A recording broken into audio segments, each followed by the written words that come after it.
Nagmistulang one-stop shop tourist destination kaninang umaga ang Burnham Lake. Ang ilang pasyalan kasi sa lungsod ng Baguio at Ifugao makikita sa isang parada. Ito ang 4th Panagbunga Fluvial Float Parade. Ang mga bangka, hitik na hitik sa mga bulaklak. Mayroong nag-Lion's Head, Banawe Rice Terraces, Bell Church, Wright Park, Baguio Cathedral, Mines View, Baguio City Hall at Botanical Garden. Pero hindi rin nagpahuli ang float ng Baguio City Police Office. Dinumog naman ito ng mga residente at ng mga turista. It's really nice kasi it showcase yung different tourist spots ng Baguio, and napakaganda kasi ini-encourage tayo na i-visit yung mga lugar na yon. Near naman yung itsura ng place, like yung lions nakuha nila, yun ang plan.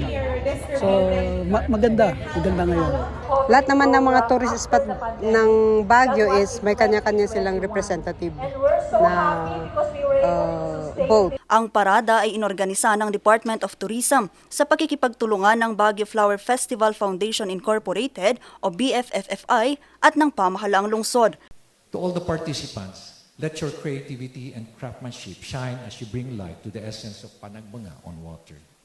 And to our guests, may this spectacle inspire a deeper appreciation of our heritage and the spirit of community. When we say we want to provide quality experience for our visitors, it is meant to actually enhance what we already have. No? So, syempre yung boating activity natin in the city of Baguio is now more vibrant. So, we invite our visitors, even yung public natin to experience Panagbenga by riding in our boat here at Burnham Park. Sa huli, tinanghal na kampiyon ng Botanical Garden ng Swan Boat.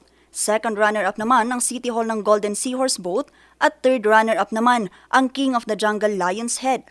Pagkatapos ng parada, muling binuksan sa publiko ang Burnham Lake para sa mga turistang nais ring ma-enjoy, mamangka sa lawa sa lungsod ng Baguio.